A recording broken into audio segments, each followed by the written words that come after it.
Sa number 4, mga illegal structures sa sulod sa Vendors Plaza ang ginpangguba kasunod sa pagdeklarar sa PIDEA nga ginahimo na ini nga drug den.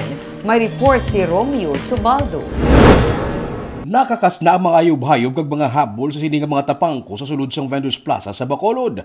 Ginpanghawanan ini sang barangay Kainas ang aga kasunod sa natabo nga buy-bust operation sa Philippine Drug Enforcement Agency kahapon kung sa diin may 3 ka mga nagkaladakpan. Ang 61 anyos nga si Cristina Orolan ang isa sa mga ginguban sang ilistaran. Suro sa iya, nadalahay pa sila sa mga indi amo nga ginahimo sa iban nga mga naga-istar sa Vendors Plaza nga kalabanan pangayaw. Nagakarinderya sa diri sang una, pero naputo. Wala na siya magbiya diri, kag diri na siya naga-istar. Amo lang na nga, muna sakitan nga, wala kami labot. Dalasaon kami, muna bala. Wala kami mahimo. Ano mahimo na muna. Nakibot ka lang ina, sa natabo? Wala ka kapal pangapangaman? Awayan. Nagala lang ko di ka, tanga kagapon ko naganong nagakalatabo. Amo man ang 81 anyos kasi Salome Rosales, diri man siya naga-istar antes pa man gin-reclaim ang area. Nagapanghimo siya sang iyang mga gamit kay dito na lang siya anay temporaryo nga magasaylo sa iyang miga matapos sa ginguba man ang iyang hayop-hayop. May miga ko nga makuha sa akon. Kuha niya lang ka din. Dito ka na lang sa mega mo. Oo. Kamo ni mo nga mga pano? Amo na akong paano dalaw.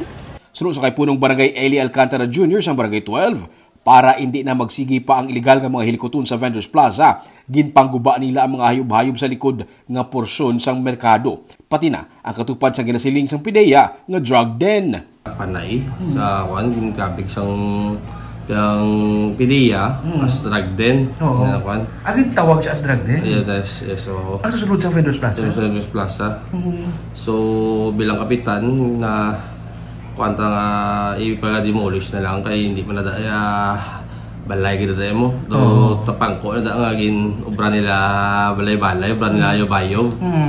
Pabor man ang punong barangay kung matigayon nga ma-develop ang Vendors Plaza para matinluan ang area. Nadala ang Vendors Plaza sa ginaplano nga development sa Manukan Country sa tunga sang Bacolod City LGU kag SM Prime Holdings. Sa subong, may mga tiyanggi, may mga balay, may mga karinderya kag may mga kasapatan sa sulod sang merkado.